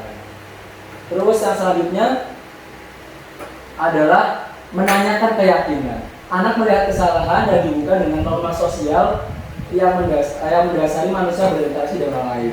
Seperti tadi yang sudah disebutkan Bu Ruki, kita membuat keyakinan kelas yang saya buat di kelas 7B, mungkin ibu-ibu sudah melihatnya, itu sudah disepakati, saya membuat bersama anak-anak, sudah disepakati bersama. Ketika ada yang membuang sampah tidak pada tempat saya bertanya, anak-anak, ayo coba dilihat di bawah ada apa? Sampah Bapak. Kira-kira kalian melanggar keyakinan kelas yang mana?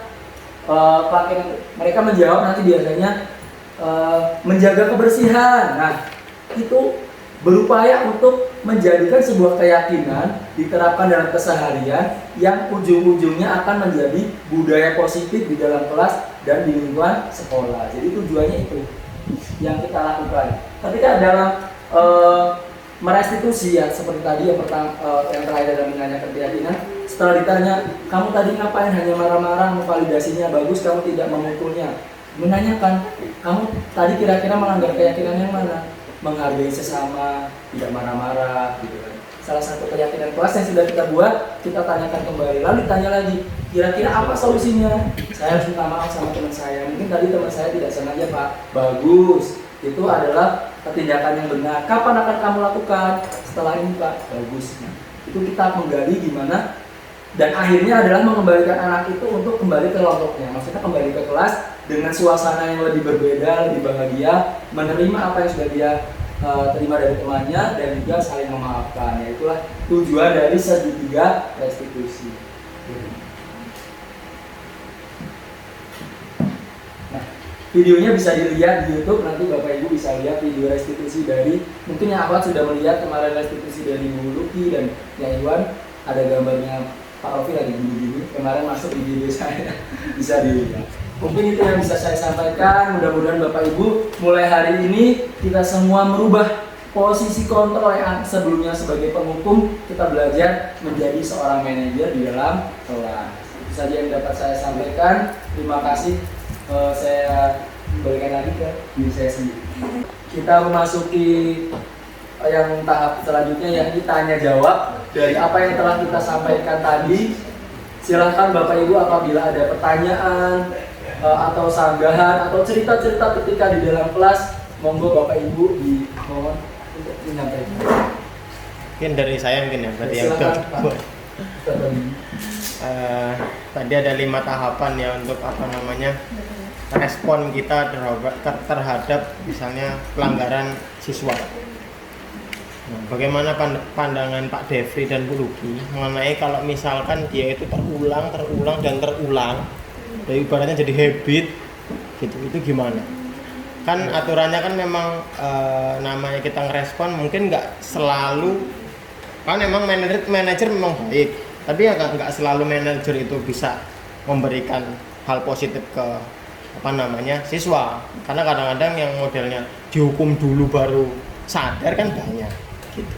Itu bagaimana pandangannya kalau misalnya Pak Rofi tidur, udah diberi pengertian, udah dihukum, udah dikasih kalian jangan tidur, nanti malah nggak bisa pelajaran, masih panggah nih, itu gimana? Oke, terima kasih Kata Bibi. Ada lagi dari ibunya, silakan mengangkat tangan terlebih dahulu.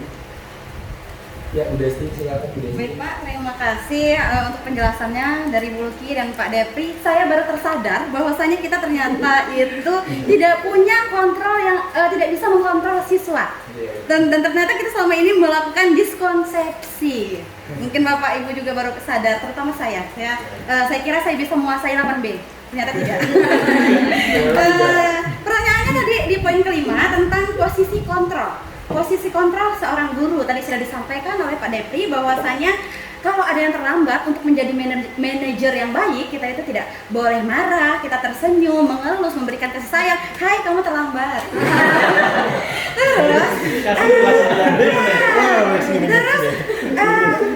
Lalu bagaimana upaya kita mendisiplinkan anak, sementara ternyata kita itu tidak punya kontrol terhadap anak itu. Upaya apa sih yang bisa kita lakukan secara langsung? Karena saya sendiri kadang tidak sengaja terucap, kamu terlambat lagi, kemarin kamu terlambat. Ya, tidak terasa, itu terucap tidak sengaja, bukan karena saya ingin mendoktrin atau menghukum. Nah, upaya yang bisa dilakukan, pertanyaannya adalah upaya apa yang bisa saya lakukan untuk menyadarkan diri saya dan bisa menjadi manajer yang baik untuk anak-anak saya. Terima kasih. Pertanyaannya tadi apa?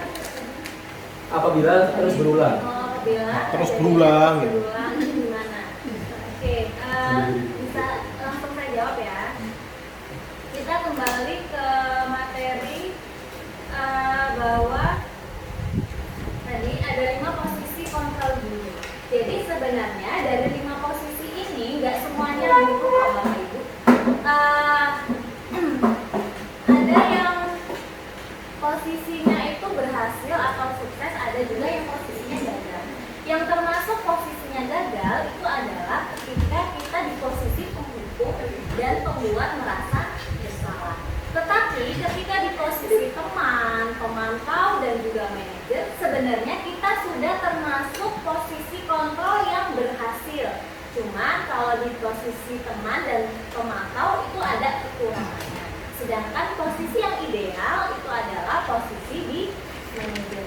Jadi ketika kita mengingatkan anak yang berulang kali melakukan kesalahan, kita bisa berada di posisi pemantau, mengingatkan dengan aturan yang ada, mengaitkan dengan aturan yang ada, dan memberikan konsekuensi. Jadi yang diberikan itu konsekuensi, bukan berupa hukuman. Kan tadi kita sudah membedakan tuh, apa itu hukuman, apa itu konsekuensi. Kalau hukuman itu tidak ada korelasi, kemudian tidak bisa membentuk anak itu menjadi lebih baik. Sedangkan kalau konsekuensi itu berarti dia mempertanggungjawabkan apa yang dia perbuat. Jadi usaha yang bisa kita lakukan, kalau kita nggak bisa baik-baikin senyum ramah jadi seorang manajer, paling tidak kita bisa berusaha menjadi seorang pemantau, yaitu mengaitkan aturan yang ada, kemudian memberikan konsekuensi dari pelanggaran tersebut.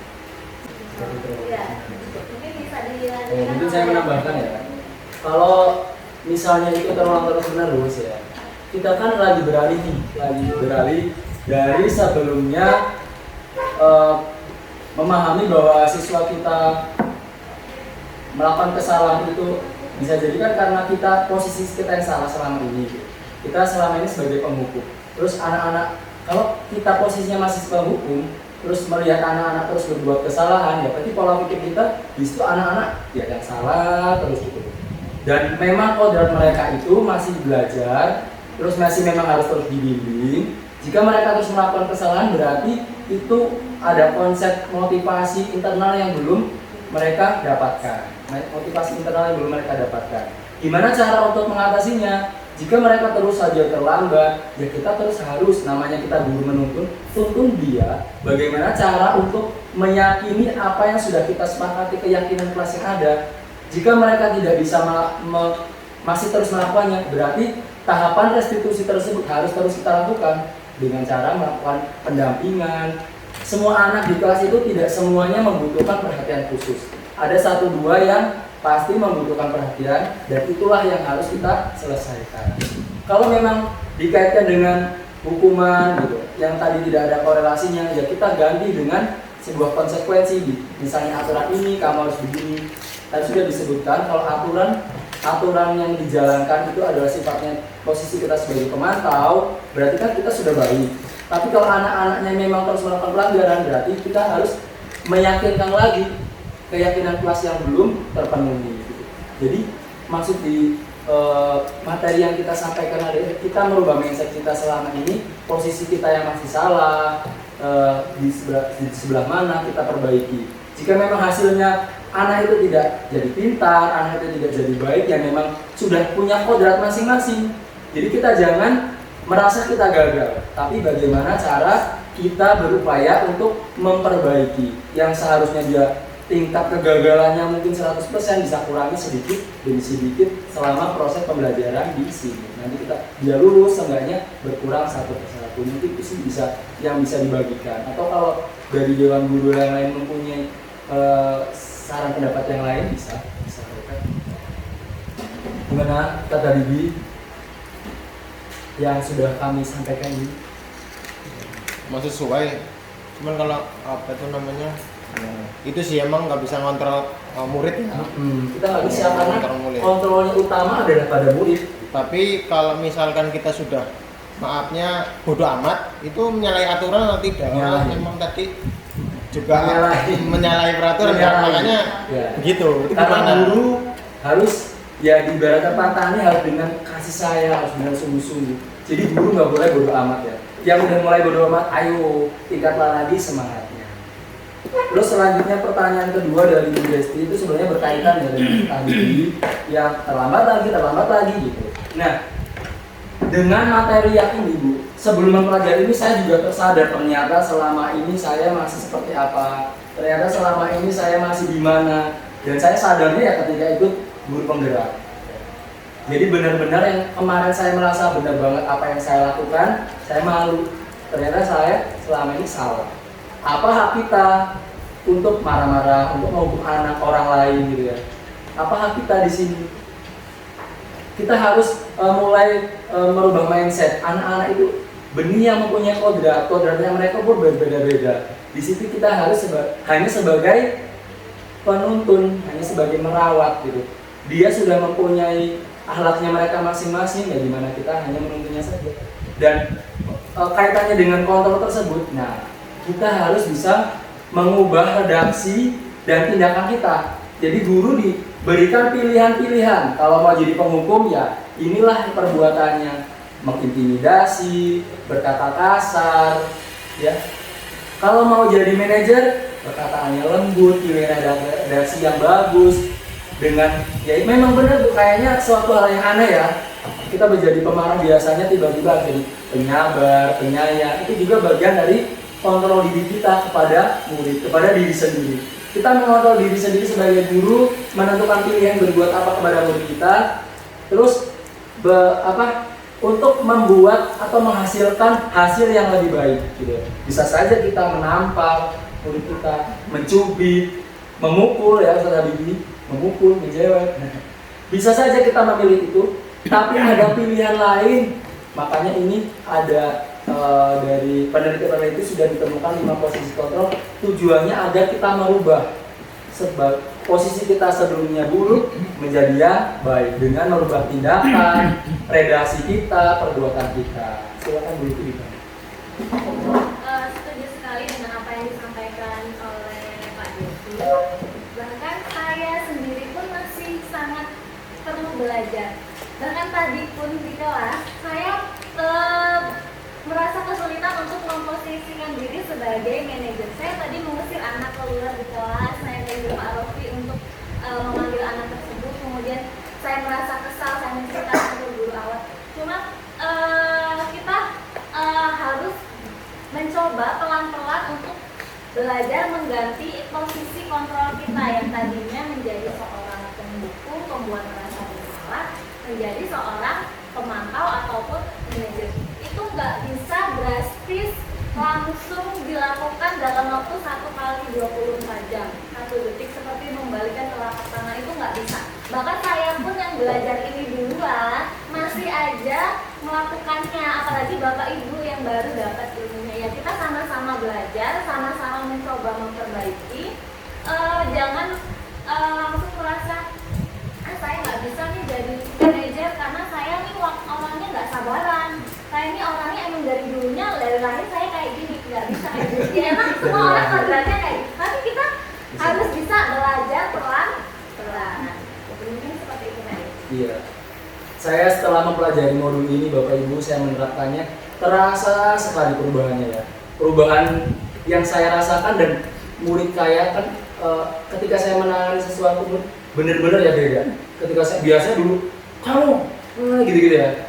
Sekarang diubah dengan mendekati, ditanya, itu beda banget. Saya udah menerapkan ya, walaupun benar yang dikatakan Devi. Posisi saya juga berubah-ubah.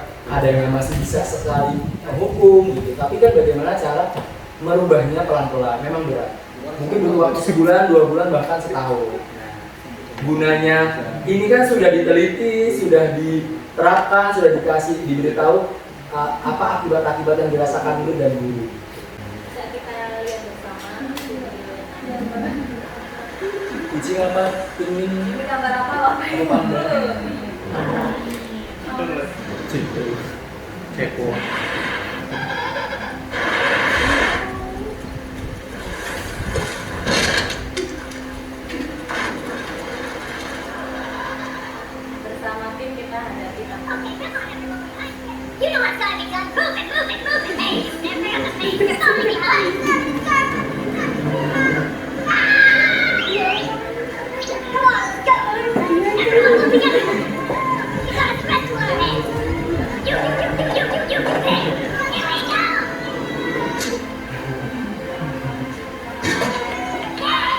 Bersama tim kita menjadi kuat.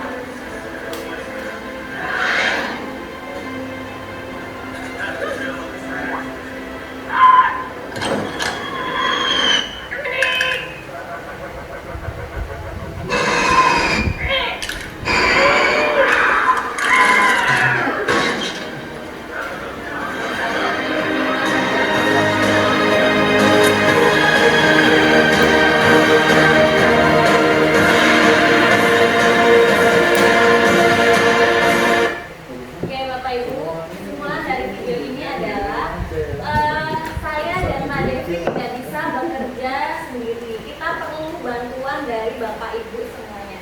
Jadi harapannya mari kita bersama-sama bekerja sama untuk membentuk budaya positif yang ada di sekolah kita. Kalau bukan kita, siapa lagi yang mau melakukan perubahan? Makanya perlu adanya tim yang kuat, yang solid, dan yang kompak supaya menjadi visi kita dapat terwujud, yaitu menjadikan siswa yang hebat.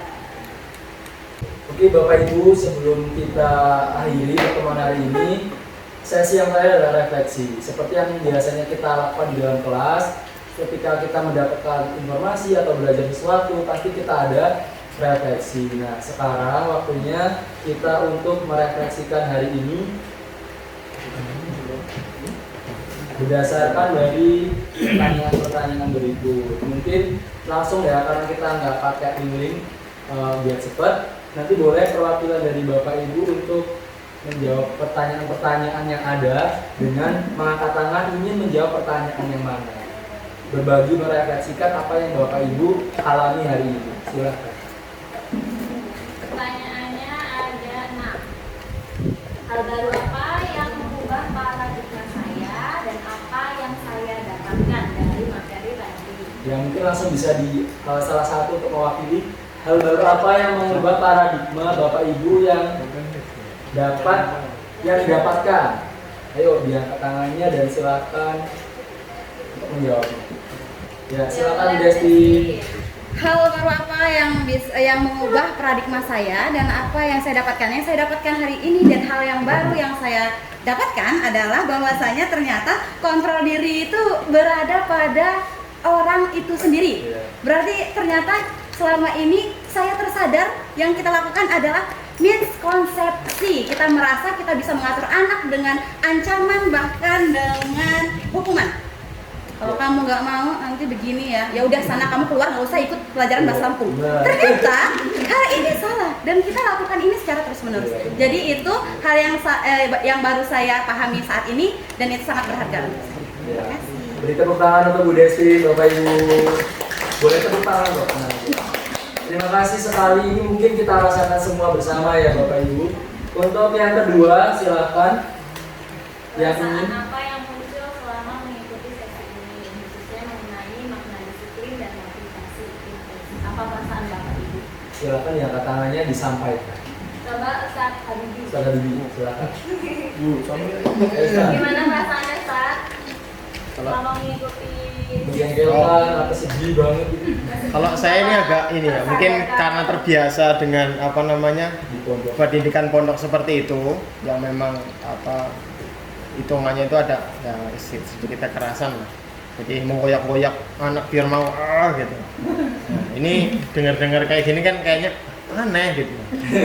Aneh semua, aneh sekali lah pokoknya. Rasanya aneh berarti. Aneh sekali. Nah itu sih yang agak mungkin masih belajar sih untuk jadi yang lebih baik. Kalau untuk motivasi Dikasih. ini sih kayak mana pandangannya tadi? Waduh.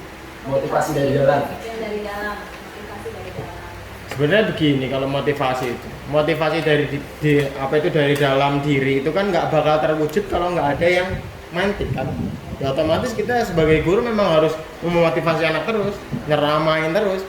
Karena apa ya? Pemantik untuk karena SMP itu nggak mungkin tiba-tiba, saya pengen jadi presiden, saya jadi ini dengan kayak gini mau belajar fisika apa, terus matematika belajar apa itu, Pitagoras dan lain-lain itu nggak bakal terpikir kalau kita bukan yang memacu.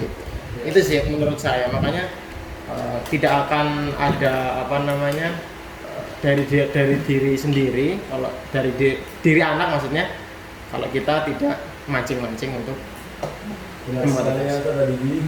Memang tadi itu benar, anak sebagai benih dan guru sebagai petani. Ya kita lah tidak semudah itu. Gimana caranya anak bisa muncul motivasi intrinsic. Apalagi kita sekolahnya boarding ya Bapak Ibu. Jadi jauh dari orang tua, kita lah orang tuanya. Oke, selanjutnya peran Among seperti apakah yang saya telah lakukan selama ini? Among itu menuntun guru. Kelima posisi kontrol tadi. Setelah diselidiki, posisi Bapak Ibu itu berada di mana? Ustaz Huda. Hari ini kan saya menemukan kelas 8A tadi nggak mau masuk, dapat laporan dari BDSP. Terus saya datangin ke masjid, ternyata benar. Ketika saya tanya kenapa kamu nggak masuk kelas, ini kan takut dicubit. Kenapa ya? Udah sini belajar sama Ustaz aja, terus tak dibikin kan. Terus tak itu kasih yang dia suka aja kan, misalnya nonton video. Terus sebentar, terus kasih nasihat, terus tak antar ke sekolah. Jadi kira-kira Ustaz Huda tadi memposisikan diri sebagai apa? Ini sebagai manajer. Sebagai manajer. Yes, benar. Oh, Masya Allah. Mulai dari teman ya, kayaknya berawal dari teman ya. Terima kasih Ustaz Wildan berbagi pengalaman hari ini ya yang baru saja dialami. Selanjutnya Langsung ke yang selanjutnya, bagaimana pendapat saya tentang isi materi dan cara penyampaiannya. Mungkin itu masukan atau kritik dari Bapak Ibu terhadap sesi kita hari ini. boleh diwakilkan Miss Ani sama Pak Rofi. Silakan dari Bu Ani dulu. Izin menanggapi untuk penyampaian materi pada hari ini. Untuk dari segi materi sudah disampaikan dengan jelas. Kemudian untuk penampilan PowerPoint itu tadi di beberapa yang 5 posisi kontrol itu mending bagusnya itu dibuat slide. Misalkan menjadi penghukum itu satu slide, dia contoh-contohnya dengan kalimat-kalimat pendukungnya itu dia sampaikan dari kelas. Seperti itu saja maksudnya. Oke, terima kasih Miss Anis. Untuk Pak Rofi, mantap. Selain itu dia masa itu cuma mantap doang. Good. Ya udah gitu. Ini adalah di luar kebiasaan dari Pak Rofi ya. Pak Rofi itu redaksinya banyak, jadi itu tidak di luar. Mungkin ada satu lagi, satu lagi.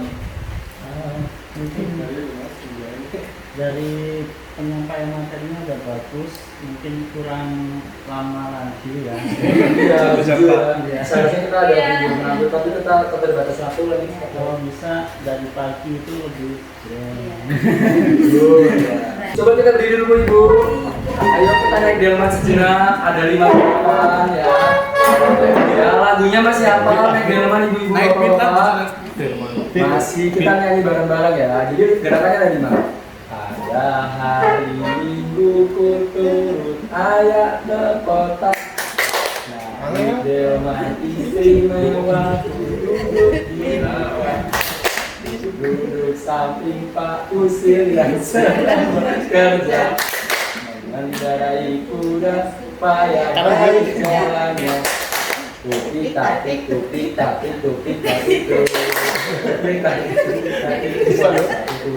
Oke, terima kasih untuk kita semua.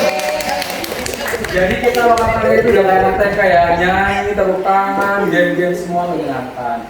Dan poinnya adalah ketika Bapak Ibu mempunyai kesempatan, ayo ikut guru penggerak.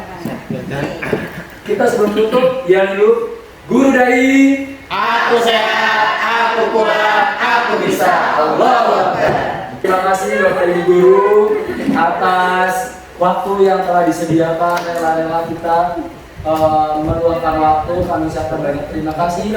Semoga apa yang kita pelajari hari ini tidak hanya sebatas hari ini saja. Mari Bapak Ibu kita implementasikan dalam kehidupan sehari-hari kita bersama murid-murid kita yang sangat-sangat kita sayangi. Bapak Ibu, poinnya adalah terutama wali kelas, ayo kita buat yang awalnya hanya kesepakatan kelas, di kelas-kelas itu kita rubah menjadi keyakinan kelas. Jika ada teknis yang belum dimengerti, nanti bisa yang Iwan mungkin menghubungi saya dan yang Awat Buluki. Kita terapkan keyakinan kelas mulai dari Senin depan. Kan besok ada lagi. Mulai Senin depan harapan saya kita bangun lagi, ciptakan keyakinan kelas di semua kelas. Tujuannya untuk menuju budaya positif di sekolah. Mungkin hanya itu yang bisa kami sampaikan. Untuk penutup kepada Pak Rofi diminta untuk mendoakan. Silakan Pak Rofi. Bismillahirrahmanirrahim. Assalamualaikum warahmatullahi wabarakatuh. Waalaikumsalam warahmatullahi wabarakatuh. Baik, kita bersama-sama berdoa memohon kepada Allah Subhanahu wa taala setiap aktivitas kita dari doa Allah diberikan oleh. Bismillahirrahmanirrahim. Alhamdulillahirabbil alamin, hamdan syakirin, hamdan na'imin, hamdan mu'afin wa walillahi mazidah. Ya Rabbana lakal hamdu kama yanbaghi li jalali wajhika wa 'azimi sultanik. Allahumma sallim imanana wa sallim islamana wa sallim ihsanana ila yaumil qiyamah. Allahumma rabbana taqabbal minna sholatana wa siyamana wa ruku'ana wa qu'udana wa sujudana wa tammin tafsirana ya Allah ya rabbal alamin. Allahumma rabbana zalamna anfusana wa illam taghfir lana wa tarhamna lanakunanna minal khasirin. Allahumma inna nas'aluka salamatan fid dinina wa afiyatan fil jasadina wa ziyadatan fil ilmina wa barakatan fil rizqina wa tawbatan qabla al-mautina wa rahmatan 'inda al-mautina wa maghfiratan ba'da al-mautina. Allahumma hawwin 'alaina fi sakaratil mautina. Allahumma hawwin 'alaina fi sakaratil mautina. Allahumma hawwin 'alaina fi sakaratil mautina wa najina minan nar wal 'afwa 'inda al-hisab. Rabbana atina fid dunya hasanah wa fil akhirati hasanah wa qina adzabannar wa qina adzabannar. Bi fadlika subhanaka inni kuntu minadh dhalimin. Rabbana atina fid dunya hasanah wa fil akhirati hasanah wa qina adzabannar. Assalamualaikum warahmatullahi wabarakatuh. Waalaikumsalam. Demikian tadi doa bersama yang dipimpin oleh Bapak Rofi. Kami terima kasih. Acara yang terakhir penutup. Mari Bapak Ibu kita akhiri pertemuan pada sore hari ini dengan mengucap lafaz hamdalah. Alhamdulillahirabbil alamin. Doa majelis. Subhanakallahumma wa bihamdika asyhadu an la ilaha illa anta astaghfiruka wa atubu ilaik. Saya Edi. Assalamualaikum warahmatullahi wabarakatuh. Waalaikumsalam warahmatullahi wabarakatuh. Respon guru setelah dilakukan diseminasi budaya positif di sekolah. Diseminasi yang dilakukan oleh Bu Luki dan Pak Devri telah membuka wawasan saya tentang pentingnya bagaimana menerapkan budaya positif di sekolah dengan membuat keyakinan kelas dan menerapkan segitiga restitusi dalam menyelesaikan permasalahan dengan murid. Menurut Destin Marina SPD, guru mata pelajaran Bahasa Indonesia. Refleksi diri. Setelah saya melakukan aksi nyata modul 1.4 budaya positif, saya merasa senang sekali bisa berbagi hal baik yang telah saya pelajari kepada rekan guru sejawat di sekolah.